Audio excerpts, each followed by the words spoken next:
नमस्कार, आप देख रहे हैं खबर बिहार और मैं हूं आपके साथ राजेश कुमार। वक्फ बिल के समर्थन के बाद जेडीयू में इस्तीफे का दौर शुरू हो गया है। जेडीयू के अल्पसंख्यक प्रकोष्ठ के प्रदेश सचिव मोहम्मद शहनवाज मलिक ने पार्टी से इस्तीफा दे दिया है। वक्फ बिल को लेकर पार्टी के स्टैंड से नाराज होकर मोहम्मद शहनवाज मलिक ने अपना इस्तीफा सौंप दिया है। तो जेडीयू से लगातार इस तरह की खबरें मिल रही हैं। पहले कासिम और अब शहनवाज ने अपना इस्तीफा सौंप दिया है।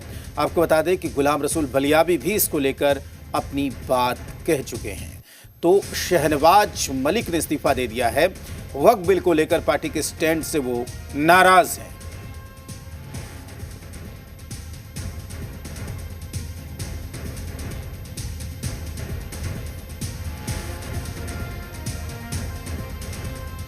बहुत ही अफसोस की बात यह है कि वक्फ बिल संशोधन पे नीतीश कुमार जो समर्थन दिया है, ये बहुत ही अफसोस की बात है, जिसकी वजह से आज मैं जेडीयू यानी नीतीश कुमार जेडीयू इस पार्टी के तमाम जिम्मेदारियों से मैं इस्तीफा देता हूं। वक्फ बिल के समर्थन के बाद जेडीयू के दो बड़े नेताओं ने अभी तक इस्तीफा दे दिया है। सीनियर नेता कासिम अंसारी ने पहले इस्तीफा दिया और अब प्रदेश सचिव शहनवाज मलिक ने अपना इस्तीफा सौंप दिया है। तो दो बड़े चेहरे जिन्होंने इस्तीफा देने का ऐलान यहां पर जनता दल यूनाइटेड से कर दिया है। आपको बता दें कि वरिष्ठ नेता गुलाम रसूल बलियाबी भी इस मसले को लेकर अपना विरोध जता चुके हैं।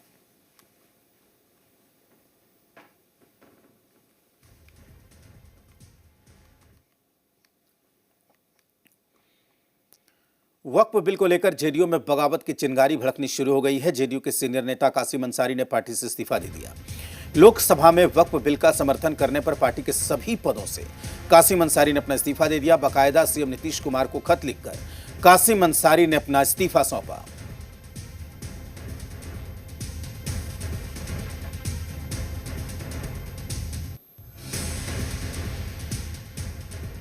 देखिए, इमारत शरिया हो या ऑल इंडिया मुनसिपल सलाह बोर्ड या दीगर मिली तंजीमें, उनका स्टैंड बिल्कुल वाज़ेह है कि ये बिल दस्तूर हिंद के ख़िलाफ़ है, शरीयत के ख़िलाफ़ है।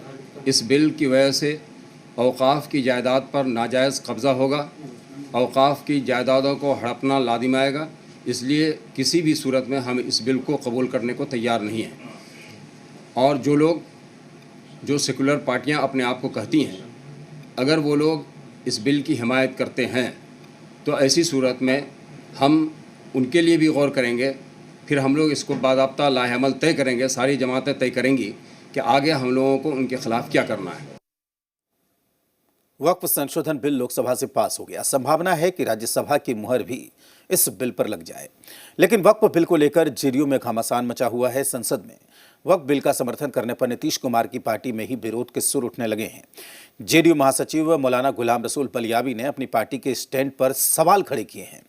तो क्या जेडीयू के भीतर मचे घमासान से पार्टी को खामियाजा उठाना पड़ेगा, या फिर संसद में जिस तरीके से दलील ललन सिंह ने दी उसी दलील से पार्टी के नेताओं को समझा लेंगे?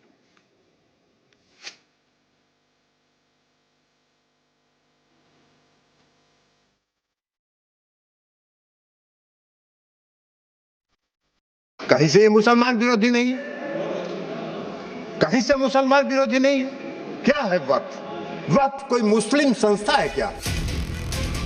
जिस दलील के साथ वक्फ संशोधन बिल का जेडीयू ने लोकसभा में समर्थन किया, उस दलील को जेडीयू के महासचिव गुलाम रसूल बलियाबी मानने को तैयार नहीं है। उन्होंने तो पार्टी स्टैंड पर ही सवाल उठा दिया है।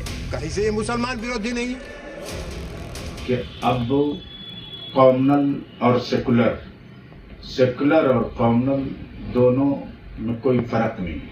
मीटिंग बहुत जल्द बुलाई जाएगी। मीटिंग में जब खबर दी जाए तो आएगी।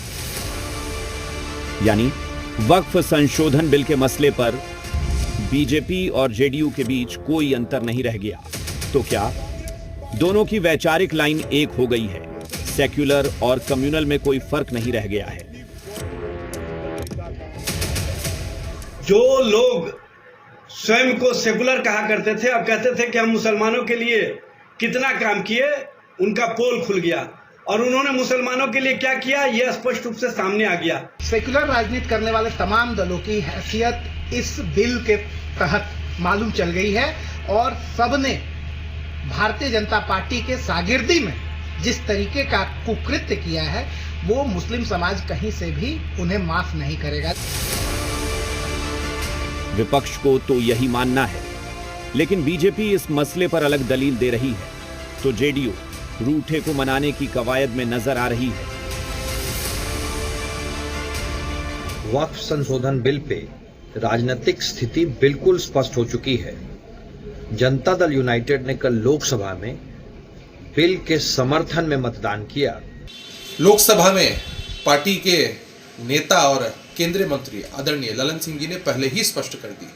अब इससे इतर कौन क्या बोलते हैं, इसका कोई मतलब नहीं बनता है।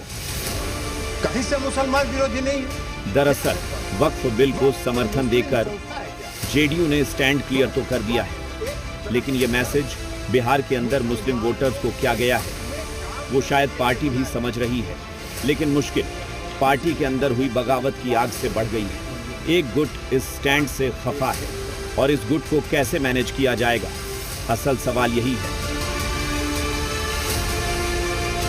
अब देखने वाली बात होगी कि जहां एक तरफ शीर्ष नेता इस बिल का समर्थन कर रहे हैं, वहीं मुस्लिम समुदाय के नेता इसका विरोध कर रहे हैं, तो पार्टी इस अंतरकला को कब तक